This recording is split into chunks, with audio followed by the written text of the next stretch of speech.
All right, guys. So this week I have a good friend of mine and personal trainer, coach, mobility expert. Does a bit of everything, old Daz. This is Darren Bruce. Darren, thanks for coming on, man. Oh, you're so welcome, bro. I'm really happy to be here chatting to you. Appreciate it. Appreciate you taking the time to have me as a guest. Likewise, mate. Hey, listen, for those that the name may be a bit familiar, I've had Darren Bruce on. Actually, the first Darren Bruce episode was on the original PT Performance podcast. I don't remember because we tried to do it as a video and there was gremlins galore and we lost the video on it, but we got the audio out of it. Yeah. And then we came on and then you jumped on and shared some love with us on the What It Takes podcast, more about who you are and what you're doing with your coaching and all that sort of thing. And I know you've been on some other podcasts similar to myself. So look, if anyone wants the deets and the background to who is Darren Bruce, I'll put some links in the show note. But today, what I wanted to jump in on, mate, is I want to hear, you know, you've been in the industry for quite some time and you're quite successful at what you're doing. You've made some great decisions and you're evolving into a different level of coach altogether. So this is more to show, you know, some of our listeners and the PTs coming up that where, you know, what's ahead of them? What are the potentials? Where can they go? Where can they evolve as a personal trainer? So, mate, give us the deal. What's up with Darren Bruce? Where are you at right these days? Yeah, well, largely due to exactly what we're talking about right now. After like, you know, I guess 20 years on and off as a coach, due to some of the reasons I've created this, like, meaning when I say 20 years on and off, you know, at the beginning I didn't even finish my Cert 4 when I first tried to complete it, and then went full circle to going into the military and doing the most intense version of certificate 3 and 4 you can do, because there is nothing only theoretical about certificate 3 and 4 in training when you do it in the military as a trainer. But yeah, like the deal right now is I'm currently launching a coaching program to deliver the skill sets that have helped me be able to develop like my coaching skills to the point where, you know, I don't need to use, you know, any selling techniques or try to focus on only like growing my business and the way in which I can, you know, make sales. Instead, I let my skill set do the talking, and I've had, you know, I get people referred to me, but I've also had now trainers referring clients to me for the skill set that I have, and right. So that's part of the reason that I've developed this program, and this was essentially the system that I've put together, because I can see how many trainers can benefit, and even more importantly to me, how many of their clients can benefit.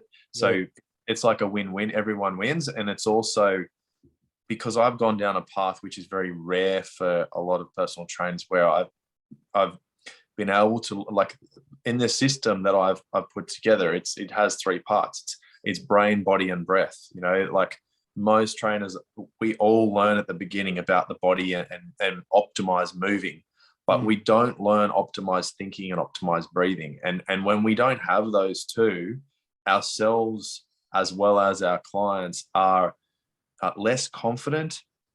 We lack confidence, we lack clarity in the vision that we have for how we want to impact people, and, you know, rightfully so, receive money for ourselves and those we care about, as well as how we could continue to impact and grow in that way.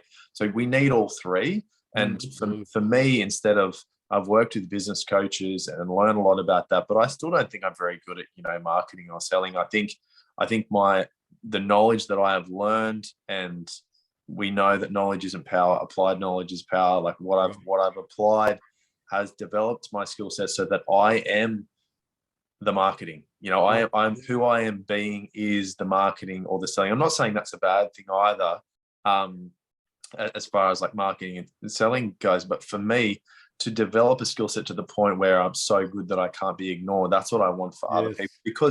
Because the level of certainty, I think the other thing it does is when you become so certain as a trainer, I've noticed this change even since I've met you, that I'm now at the point where if I don't think I want to hang around with someone, like I'm choosing people, I'm turning people away, and I think it's very clear to me that when I talk to somebody, like I spoke to someone for 11 minutes yesterday, and they didn't bat an eyelid for the high price that they were going to pay to receive my services. And in 11 minutes, I never even thought twice about whether I was offered the price after I knew that I could help the person that I wanted to as well, that I felt it was a good fit, which is a whole other conversation of being able to, sense that intangible thing of whether the energy is sort of aligned. And I get it. Yeah, we can talk about where I made that decision where it cost me more money and time to just, work with that one person because you're thinking about, oh, I need the money or whatever, or I've got to help everyone. And I've been through all that stuff and gone full circle. Mate, I think every PT listening to this should be nodding their head in agreement that we all have taken clients that in an ultimate situation we just wouldn't have. But when you're in that less than ultimate situation in building, you sort of take on as much. And we encourage you to do that as well, so who you're good for and who you're not. But mate, that's epic to hear, because I understand, and you probably heard me say this, my formula I've got for success is that you have to develop a discipline, earn confidence based on that developed discipline, and then you'll achieve success. So you being able to have that 11-minute conversation, knowing clearly who you are and clearly who you want to work with and what that value represents to both of you, and then having that confidence to deliver that number with conviction and with power and purpose, is on the back of you, as you said, being on and off for 20 years, fine-tuning and developing not just your skill, not just your ability to coach and write great programs and get people results, but understanding who you are and what you bring to the table. And I think that's something that's really important for PTs to be aware of and to go seek out how to tap into that, because the sooner you do, the better, right? Could you imagine if you had someone like yourself 15 years ago, Daz, helping you unlock knowing who you are? Well, that's the thing as well. Like when you're talking about, what I'm doing right now or results, like even I can think back a few years and think I still didn't have the knowledge and what I'd applied then. So I'd gone 14 years without this, and it just it cost me so many of these desperate conversations focusing on, selling and focusing on myself instead of the person, because trying to get a result. When that level, like you said, I believe competence equals confidence. So because I'm at that level now, I don't need to think about me, and there's no sort of scarcity thinking when I'm working with clients and when I'm doing anything really on my business. And like I'm so aligned now that every single client it's just like going and hanging out with a friend. And I can't tell you, like I'm mentoring a guy right now who's a trainer, and we just started, and he's telling me like that he's so exhausted from the hours he's doing. And I know that time management is a myth, right? Energy management is a skill. And I know that, like, because if I'm talking to you, I get energized, right? Because we get along and we connect, and we have common, we're mates, we're friends. So I get energized believing you, right? So you think about any trainer who's exhausted from working with people. I don't believe it's the amount of hours. I think it's the way in which that whole situation is being communicating everything. 100%. Yeah. And not knowing, like you said, I think that's I've heard it said before, but I haven't heard it recently. So it's great for you to bring it up. Is energy management? I'm not alone, and neither are you guys listening to this. That long hours, early mornings, late nights. That's been a reality of most of my life. Being a dad, quite young, and sort of entrepreneurial, and always trying to make something happen, is long hours with multiple tasks and roles to complete. But the key is, as you said, and this is something I have known for some time without having a title on it, is that energy management, in knowing what do you give a lot of energy to, what can you pull back on, what can you completely not give any energy to at the same time. And again, that comes with knowing who you are and what you're about. And then you can go, well, this is important to me. This is not so important to me. This is not so important, but it's vital. I mean, sorry, this is something I might not be interested in, but it's vital, right? So I need to assign the right amount of energy over there. And that's like when I think about this system that I've created, those three components I was talking about, like, optimized breathing, thinking, and moving. I think most PTs learn moving, but then the thinking part is where it's not just for the clients, it's for the individual, the trainer, and the success they want to have. Because one of the things that I did, I believe, and how I was getting like sucked of energy working with people, whether that was when I had the gym in groups or one-to-one, that I didn't even realize that I had learned to take responsibility for my clients' actions.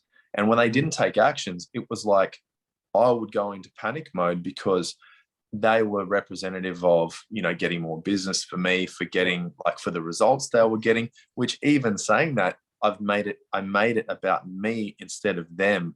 And my ability to like actually understand and empathize to them was pushed as a secondary priority, because I couldn't get past my own sort of stress, realizing that I was taking responsibility for other people's actions in my entire life. And that's where the thinking and the systems and understanding your own mindset and self-awareness comes into play. Because for me to like have broken through that, like, my clients actually get more results because I don't take responsibility for their actions. So when they have a setback, then the way in which I deal with that, they actually like are more motivated afterwards, because they have a breakthrough and understand why they had the setback. So they no longer repeat the behavior, because there's a little cycle there of pattern, which you've trained to notice that what they're actually doing is they're just rescuing them again and again and again. So when you stop rescuing, they actually realize, oh shit, this cycle isn't being repeated. Maybe we're dealing with a lot of like children in adults' bodies. And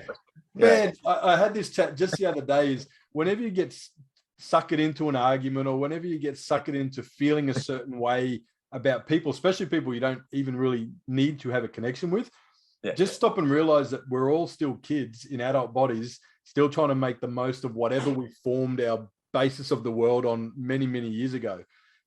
Some that's sooner than others, but the reality is that you're dealing with someone else who doesn't see the same that you do. So that identifying that loop you just mentioned and breaking it. Another chat I had with another guy just recently is, when you know 100% that you're in it for the right reasons, and you're doing it for the right reasons for this person, and they're giving you these excuses and these follow-up, there's that extreme ownership mentality. Well, the reason they're acting like that is because I haven't shown them a better way, yada, yada. And I'm big on that as well. But with extreme ownership also comes the understanding of when you don't own a particular situation, and how to relay that back to them. So if you know that loop is a loop, and by giving, oh, no worries, nice try, better luck tomorrow, or yeah, cool, man, last minute cancellations, all sweet, we'll look after it later.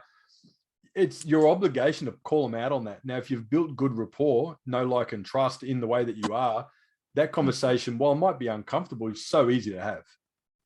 100%. And the thing is, like, I thought that when you were just saying that, that you're doing it for the right reasons and you care about the clients, everything, I did, but still, because I didn't have the skills and tools with how I was thinking about it, and also the breathing, I wasn't able to manage my stress and regulate the emotional reaction I had to managing the whole business money side of it. So because my survival trigger kicked in, and I was no longer able to focus on what was really congruent with me, was the passion to, help people through moving and thinking and feeling better. So even when I did know that I was doing it for the right reasons, because I didn't have that knowledge of mindset, and I say breathing because that's a way in which we can regulate this stress that we feel in these sort of business coach situations that we need.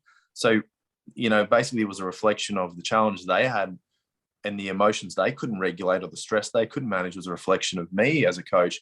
And once I had leveled up and been able to, deal with that really uncomfortable feeling of, we have a lot of beliefs around money and everything. And I'm truly like so grateful to genuinely say that I'm no longer attached to, like, my self-worth was completely attached to the amount of money that I made. And it affected my to make money, and my confidence just went at whichever level, the amount of money I had. Now I've completely, like, healthily detached that.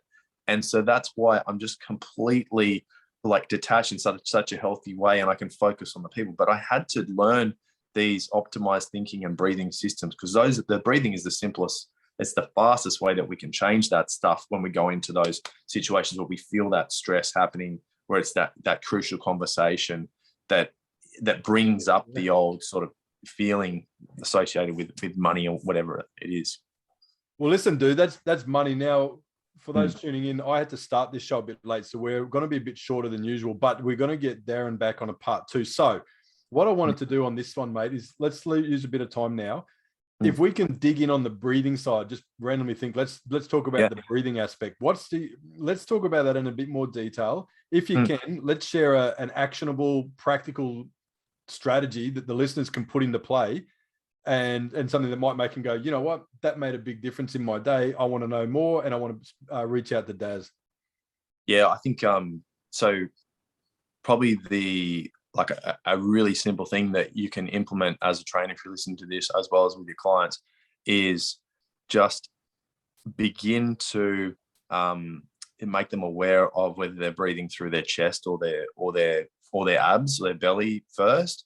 We know, if you're a trainer, you might know what intra-abdominal pressure is. When we take a deep inhale, you see powerlifters do it all the time. They expand their belly first so it can press out against the weightlifting belt. Like, that's the whole purpose of the belt, is so that you can inhale and create that pressure against the belt. And that's what makes your spine stronger and being able to lift more.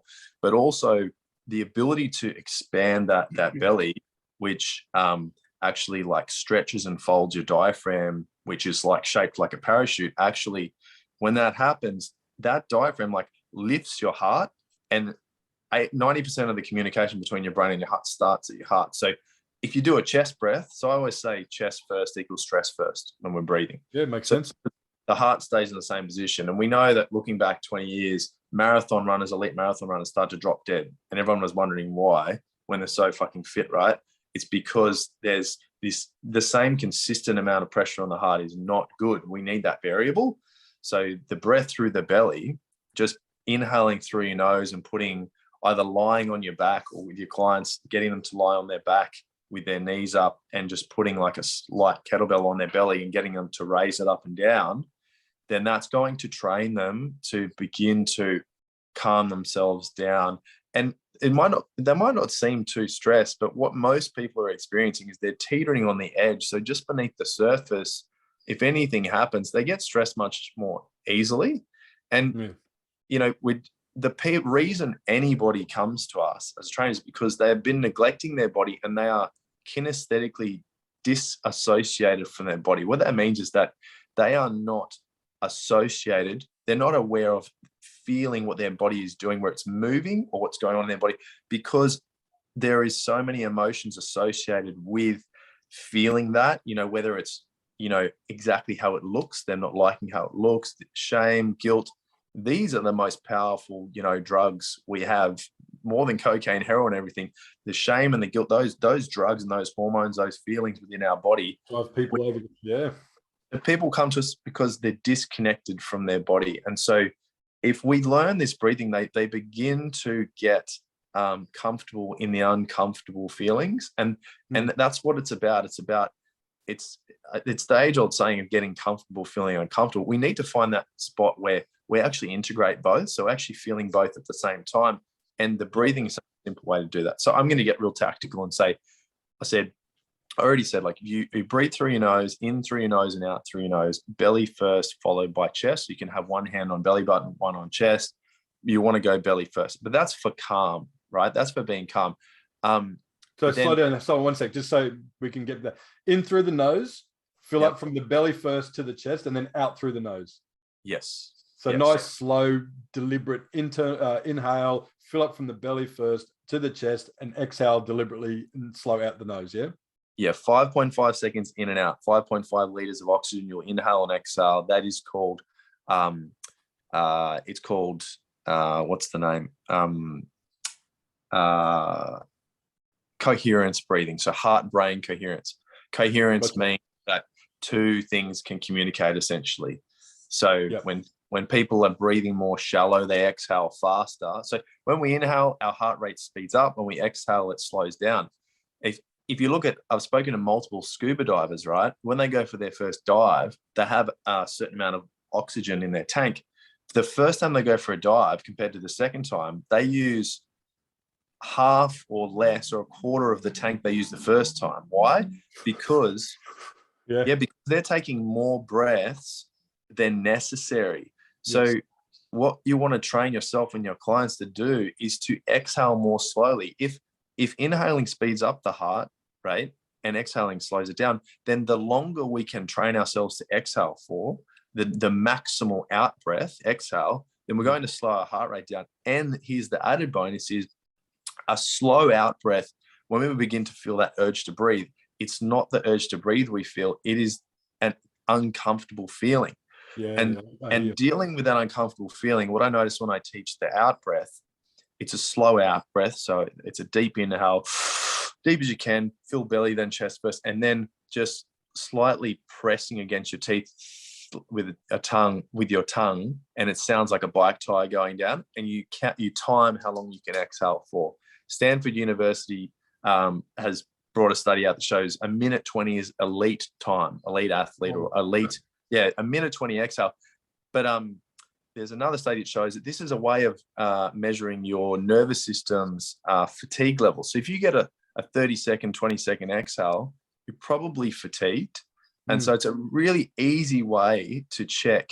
And so first thing I do in the morning, I'll get up and I'll do a primer for this to expand my lung function and do that slow out breath. And I know if I get a really low score, I'm dealing like you. I've got kids. She's waking up most nights at the moment. I'm checking how cooked is my nervous system, and instantly I've got a marker to know whether I need to push or not. And that's what you'll find with your clients as well. But back to the exhale and training that and that uncomfortable feeling, because we think it's an urge to breathe, but that's our survival mechanism of our brain that's it's basically been trained to put the brakes on earlier to protect us so we can survive, right? So we come up from the surface out of water when that usually happens, so we can make it. But because if you want to enhance performance and clients' performance, and this is trained with athletes and corporates now, but everyone can benefit. That's why I teach it to everyday people as well as athletes and everything, that like when you have that uncomfortable sensation, that is your initial urge to breathe, if you can then make that, like respond to that slowly with a slow, calm exhale when you feel so uncomfortable, that reflects how you're going to deal with any other unexpected form of stress that comes up. Because it's the same hormonal fear-based feeling. It's the same thing that happens when we perceive fear or anxiety as the same part of the brain lights up as when we need to breathe. So you can train, and that's what I'm talking about. Through me training that, the way in which, like, I'm 100% sure that my ability to have conversations that have resulted in growing my business, receive more money, helping more people, is because of that technique alone. And I'd fully endorse that too. It's something I've been doing for years, similar, essentially the same thing most nights before bed, so that you can just unwind, slow down all the activity in the brain and get ready for a sleep. And you just sleep better. And I always wake up feeling better. But also just in general, we're all humans and we're all exposed to a lot of different stimulus and emotions, good and bad, every day. And it's definitely something that I've pulled out over the years at situations that have probably kept me out of jail and certain people breathing longer so they can do this technique. Yes. But, you remember as a kid, it was essentially told to us, just not told correctly, right? You're always told, go take 5 deep breaths or 10 deep breaths, but they failed to teach the most important element of that process is how to breathe, not just go and sit in the corner and take 5 deep breaths, which, let's face it, if you're telling that to a kid or someone who's stressed out or angry, the breaths are going to be short and just get them over with, so the technique is important.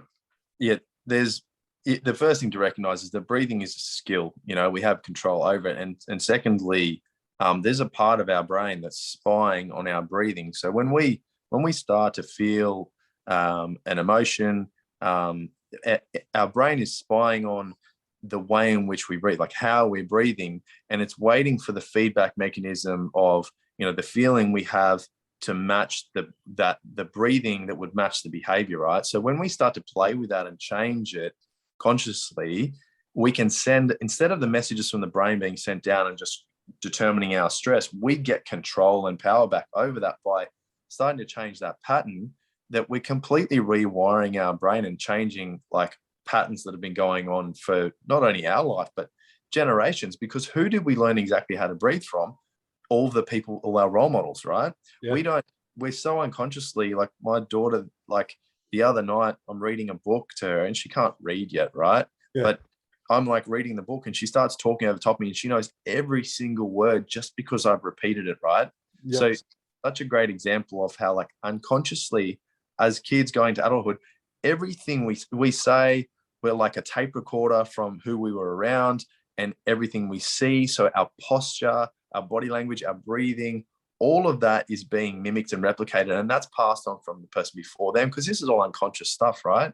And it's really clear and obvious once you become a parent. Not saying you have to be one to recognize it, but when it's your child and you start to see traits that you haven't shown them, or even if it's traits of a family member that doesn't come around often or doesn't see them often, you see some things and you're like, oh, that's been passed through, visual stimulus most of the time, right? Whether that's seeing them in person or on photos or whatever the deal may be. So one of the most important questions I think I ask, and when I asked any trainers listen to this, that I've learned and have applied in the optimized thinking system is, tell me about your childhood or your parents or your family and how that relates to your current situation in life.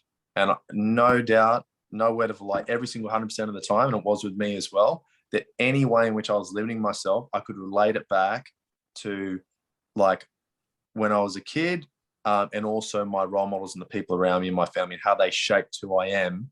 And then I get that instant insight and to realize, oh, wow, how am I limiting my action taking, what I really want? And I think about who were the people I learned off, what were they learning? What had they not learned yet? And what weren't they implementing? And then I get that insight into, oh, cool, that's where my block is. That's where I'm not taking action. Yeah. And that's massive.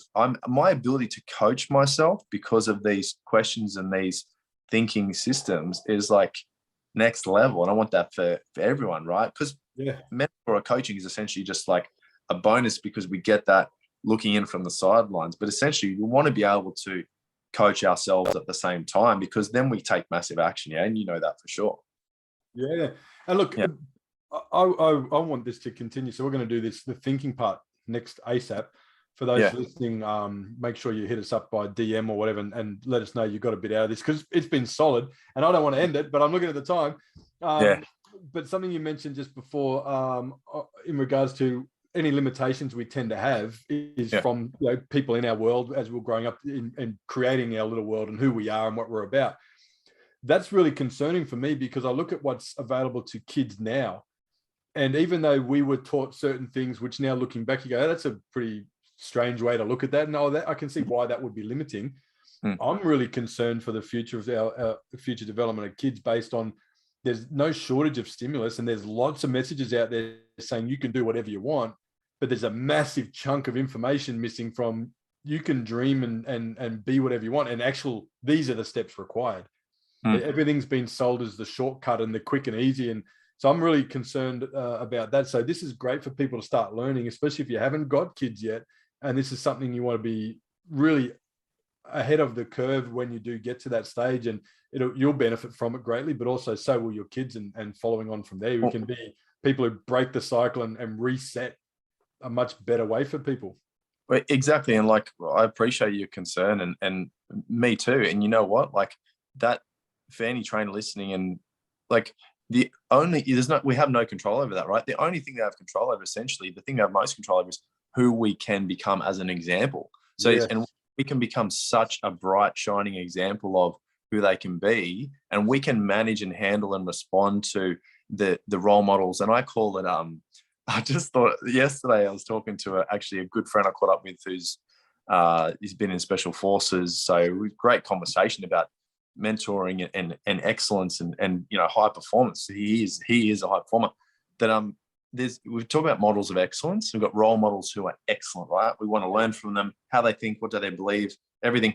And then we've got models of ignorance, I reckon. Yes. Yeah. So we got people who are like ignorant, right? And that's why they behave that way. So if we're such that shining example that who we've become can like we can respond so masterfully and calm and well to those people who are ignorant and who are the concerning examples to kids, then those kids kind of get curious from our ability to respond in a way in which they are reactive, and they go, how did he do that? And then we get more people drawn to us, and they're inspired and realize that there's a different way, right? Yeah, so, absolutely, man. I love that. And it's a big thing. And on a grand scale, people say, you know, with all the things going on in the world, especially here in Australia, we just had the election, right? New Prime Minister. Yeah. Some people are freaking out and some people are cheering. And look, at the end of the day, the one person we have control over is ourselves. So why don't we focus on being the best possible version, mentally, physically, emotionally? You'll never achieve it, but let's focus on being the best version of ourselves as we can be. So then that ripple effect of everyone around you starts to improve also. You know yourself, it'll start with your daughter, as it does with mine and your partner, and you'll feed off them as well. But then your neighbors will see, hey, wow, that guy's yard is always really clean and they always look active and healthy. And then someone else down the street goes, man, I always see that guy jog past or ride past every second morning. You know what? I should probably do something.